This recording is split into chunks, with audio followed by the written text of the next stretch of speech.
Hello,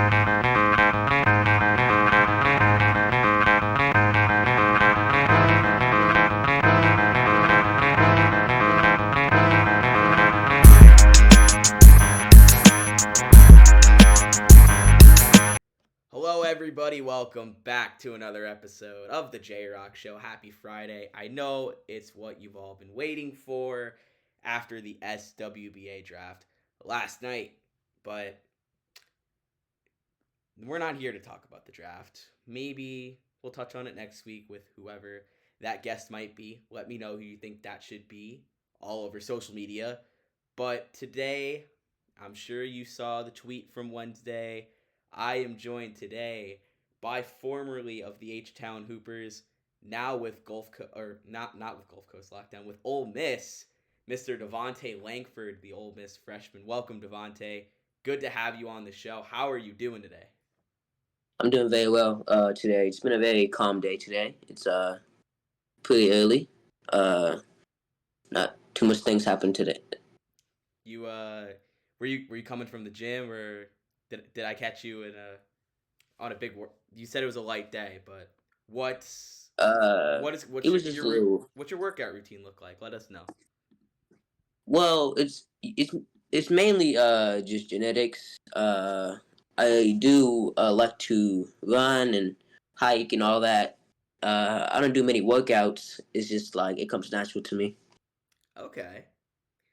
I I really understand that. Like, for some people it's cardio, for some people it's weightlifting, so I know you're one of the better athletes to be entering SimWorld U, so I know the people wanted me to ask about that workout routine. Was like, has that been since you were a kid, just those hops, or what's that been all about? So I was about like 13 when I got my first dunk. I was about 5'8", 5'7". Little simple one hand. It wasn't too crazy. It was just it was maybe a few years after I moved from Canada to El Paso, Texas. Ah. And going from Canada to El Paso, what was kind of the biggest change, the biggest culture shock that you saw from what I'll say is two very different places, two very different climates? What did it kind Yeah. of take you getting used to most? The heat especially was one of the biggest things. Like it was very hot. I will also say the people and all the like all the things I had to learn about Texas. So yeah, but now I love Texas with all my heart. It's my home now, and now that leaving it, it's a bit sad, but it's time for a new chapter in my life. So I'll just keep on grinding. Yeah. And before I ask you about your own journey, you did play with two five-star talents at H Town. You played with Azunda Mazaka. You played with Almighty Soul. Both of them are going to be in the SEC with you. Is it going to be nice to have them on the opposing sidelines, or you think it's going to be like you think it's going to be a little bit tough? Oh no, it won't be that tough. I cooked them in practice sometimes. But I will say it's definitely gonna be fun. Those are definitely gonna be my like the matchups that I want to do in the year. Like Alabama and Tennessee because of them, or just because they're such high-level programs? Well, they are both high level programs. I say Alabama, especially because of the team, and also with Kai Killens on Alabama, that's also gonna be a good one. I know Kai pretty well. He's an amazing player. He's an amazing leader. He really knows how to do stuff, and he's really ready for SW Yeah. University. So yeah, I'll say that. Okay. But now I kind of want to transition because we're talking about the SEC. You you ended up in El Paso. Now you're headed to Ole Miss to play for Coach Beard and the Rebels. What kind of led into your decision to commit to Ole Miss? I know, and what other schools did you seriously consider? Well, I had some good offers. I have to look back at it in my emails, but the few offers that I did have was Texas. I had Texas Tech. I had TCU. I had Cal. I had Jackson State. I had all of them offers. Jackson State was gonna be my main. It was my main focus at first, and then Ole Miss offered me, and I thought that, I know Jackson State has D Woodley, and I think I would much rather be the star of my own team, and it's just that was my thinking. Yeah, I definitely get that. You like could have been you and Jay Midoriya and D Woodley. That would have been a very fun trio, I Uh, think. I say Jay's a funny guy, but I think if I was talking, like, I seen the posts and all that, and I seen some people saying what was my favorite SW prep memory. I'll probably say dunking on Jay. That was a good Okay. dunk. Yeah, that was fun. I was going to ask you your favorite prep memory probably a little later in the show, but I'm very glad you mentioned one that it's going to be really hard to forget, I'm sure. Especially a guy who sounds like you're pretty good friends with. Yeah, Jay. Yeah, Jay's a good guy. Okay. But you got a lot of offers coming out. You said there were a lot that intrigued you, but if there was a school that offered you, was there any school at that where if they had offered you, you would have wanted to go there, or was there any school where they didn't offer you and you wanted them to?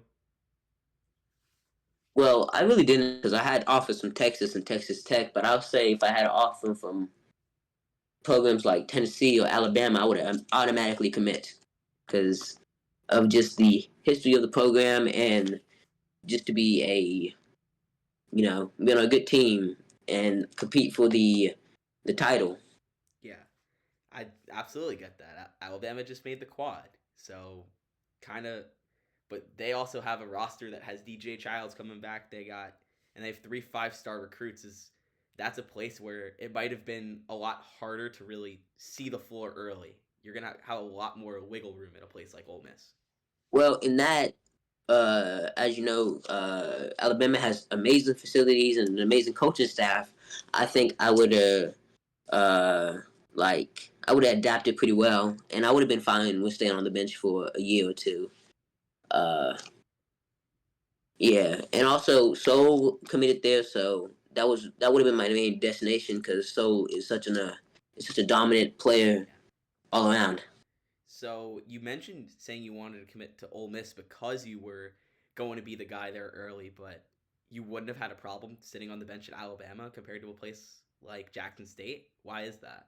Like, would it Well, have been that comfort level, or would it have been maybe it just was. I would say the reason I didn't first commit to Jackson State was because of the conference.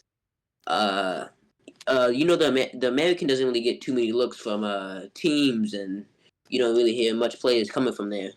yeah, So I think it was a good idea to commit to an SEC school so I could, get my name out there and get on two teams' boards just in case if I were to go to the draft. yeah. But my other question is, besides from the publicity aspect of it and like the notoriety that being in the SEC will give you, what stood out to you about the SEC as a conference itself to you as someone who spent their prep career in Texas? Man, well, most people think I would be a Texas fan or all that, but I'm actually a Tennessee fan. I love the programs and I love the players that have came from that program too. I'm like a mainly a Tennessee fan. I love the jerseys. I love the climate. I love the people from there. So I'll say that. Okay.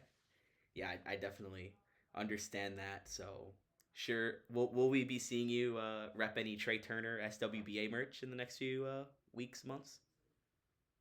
We'll see. We'll definitely see. My another question I have for you, it's a question I love to ask people is who is kind of your inspiration in basketball, and who do you try to model your own game after?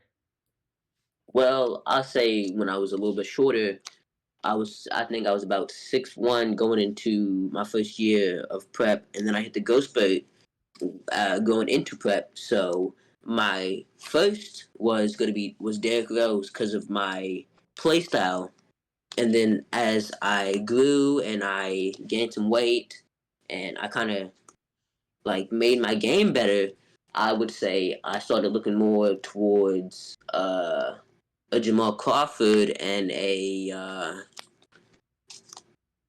I couldn't really say. I would say probably I did look a little bit at Penny Hardaway too, just because of the ties to how good he was in his prime before the injuries. Oh, Penny Hardaway's so much fun. Like, Yeah, he's an amazing guard. He was a hometown hero great to coach too. oh yeah, amazing coach. Would It's just Penny Hardaway being such a big guard, and he adapted so well to every single environment that he went to. It's sad to see that it was sad to see that he got injured early in his career. okay. Um, do you have a pregame routine? Like anything you got to do before a game to kind of get yourself in the right mindset, right? Maybe not just the right Uh, mindset, but just like to kind of get you amped up, get the blood flowing. usually before a game, I probably call my family and you know I talk to them for a while. Then I'll probably stretch a little bit. But after that, the game just comes natural to me. I've always been good at basketball. I've always loved basketball. I've never really had a problem scoring or being a threat on the basketball court. But you don't have like a go-to meal or a go-to or like a go-to song you listen to, where it's just kind of calling your family and going about your stretch routine. Nothing else. Yes. That's basically my music. Oh, I like that. I don't think that's something I hear a lot. I one time spoke to a football player who told me that before every game he eats 3 Reese's eggs, and I thought it was the most bizarre thing I'd ever heard. So That's a lot. it's, but I know you like hoopers are different like that, where you're just you just instantly kind of feel in the zone a little bit. Is something I've noticed. Correct me if I'm wrong. Yeah. Most hoopers say they get into a zone. I'll say since I'm from Canada and we have such good hoopers like Shea who just won the championship or Steve Nash, the most like one of the best playmakers in the league. I'll say it's just basketball has always came naturally because I've looked up to them while I was living in Canada, and I still look up to them for certain aspects of my game. Yeah, I certainly understand that, Devonte. But in SimWorld U last year, was there any guys whose games you were a big fan of that you'd be really excited to that you got really excited to watch, that you watched their film a lot to prepare? I really loved Corey Yams last season. He was different. Oh, he's a beast. Uh, It was also because he's from Texas, so I show love to everybody from Texas. You know, I have a teammate from Texas on my team, so we've kind of bonded a little bit. so how much Vincent Magic tape did you watch, knowing that he is another former H Town guy who is at Texas now? Got to be some familiarity there, right?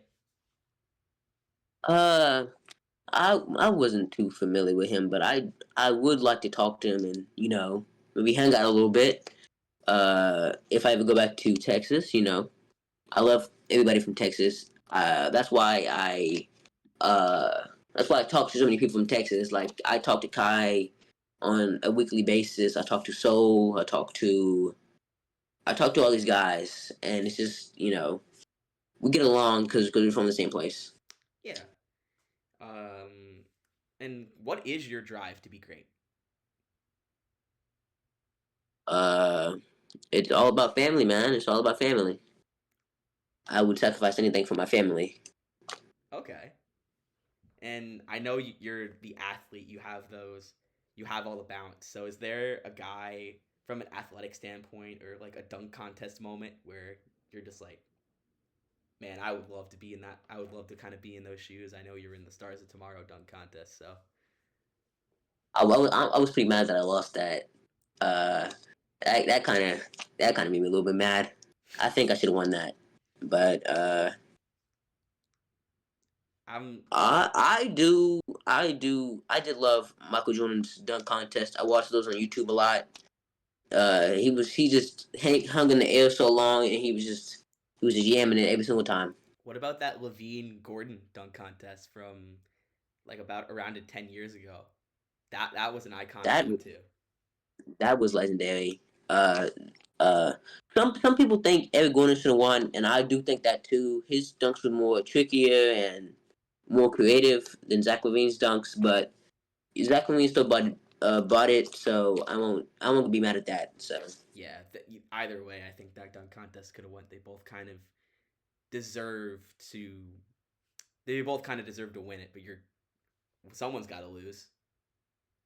yeah, I feel like a lot of people love that Aaron Gordon like hoverboard dunk. That was a good one.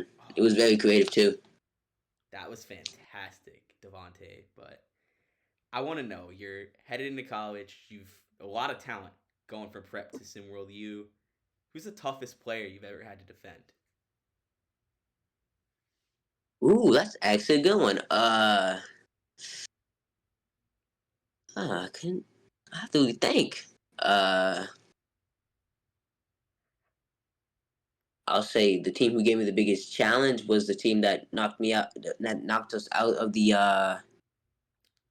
tournament. Last Dance? Because in that game, I only scored 0 point. I scored 0 points, and I was pretty mad about that. But I'll probably say the hardest person I've had to guard was probably Kai. He just has such a crafty game, and every time we get in open runs, he just cooks everybody. Is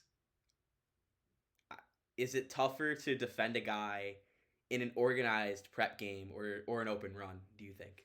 Oh, open runs are way harder because everybody's just trying to do tricks and all this, and usually, as you see in the runs, they do some crazy stuff Yeah, than in a game. I've seen some wild stuff in those runs. You've had to guard some tough guys in prep. You're gonna have to guard some tough ones in SimWorld U. Someone that is there someone at the next level who you're kind of ready to face? Like besides like the Kais, like the someone who's already been in college. Already, so like an NBA guy, I'll say RJ Barrett. Ooh, another Canadian guy. That makes sense. Yep. If all right, so here, this is another question I love to ask. If you have a starting lineup all time, you and four SWBA greats, who are you surrounding yourself with to bring home a championship? Like, what would be the most fun four players you could surround yourself with in a starting five?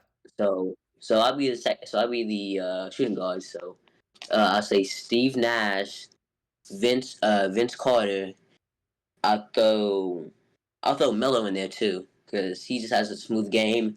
And then the center, as everybody says, is going to be Shaquille O'Neal. Just the dominance in his game. I say that. That's a fun answer because you see so much LeBron, you see so much Michael Jordan, you see so much Kevin Durant even. But I like that you said Carmelo Anthony. Carmelo Anthony, that mid-range game was amazing. I'll say the pairing with Steve Nash and Vince Carter is going to be crazy. Steve throwing all those lobs and Steve playmaking to Shaq and Carmelo is just going to be an amazing pairing, especially because I'm also athletic, so I'll be catching lobs and I'll be playing defense. Yeah, I absolutely get that. And I think I want to end with a question or two more. One question I want to ask you is what coach would you love to play for if, like, adding to that starting five, hypothetically, who would you want coaching you? Whether it's now, next level, could be current, former coach, whatever kind of floats your boat, man. There's only one coach I would ever choose, and that's my coach from H Town, Pascal, or how you ever say his name. It's foreign, so I'm not that really good at saying foreign names. Yeah, That's the only coach I would ever play. I would ever have coached that team. Yeah. And lastly, do you have a cheat meal for when you're kind of in the off season and you're craving something sweet? Because I know you guys gotta stay in tip top shape during the season. I have a cheat meal once a month, and the cheat meal is gonna be it's gonna be like a big breakfast, like 5 pancakes, like 10 like a bunch of bacon, and like 3 eggs, and that's all it's gonna be taken down with a milkshake. Ooh. So no it's like no pizza, no burgers, nothing like that. No, it's gonna have a lot of protein, but it's still gonna be a cheat meal because I don't eat that much. I usually like to stay in the 200 calorie, 300 calorie range a day. Okay. And lastly, I think this is a good way to end the question. What do you kind of hope to learn in your freshman season with Ole Miss? I am looking to learn. I'm trying to learn the game, the new competitive aspect of college. Meet like players who are projected NBA picks, and some players who are going to be Hall of Famers in the future, All Stars, starters, all that. The competition from prep to SWU is going to be way different Yeah. from what I've witnessed. Yeah, that's what I was going to ask. How are you kind of handling life on campus and handling that transition to SimWorld U? Because it's certainly a big talent gap. Oh yeah, huge talent gap. There's still a lot of young players. There's like 15, 14, 16 year olds versus like players who are 3, 4, 2 years into college who have trained at these amazing facilities and played under these amazing coaches and played with these amazing players. So that's probably going to be the main thing I will look for while I'm in college. Yeah. Any teams you're excited to face outside of conference, out of the SEC? Like the Dukes, the North Carolinas, anything stand out to you? Uh, I think the only one I actually want to face is probably going to be Jackson State. Just really just challenge Jay Madoyo and D Woodley. Okay. There you have it, folks. That's going to do it for this episode of the J Rock Show. Thank you, Devontae, for taking the time to talk to me. Folks, remember to let me know who I should have on next week. It was a great time talking to you, Devontae. I wish you best of luck this upcoming season. And for another episode of the J Rock Show, appreciate you all. And remember, SimWorld, the only place you can see the game, be the game. See you next Friday. Same time, same place.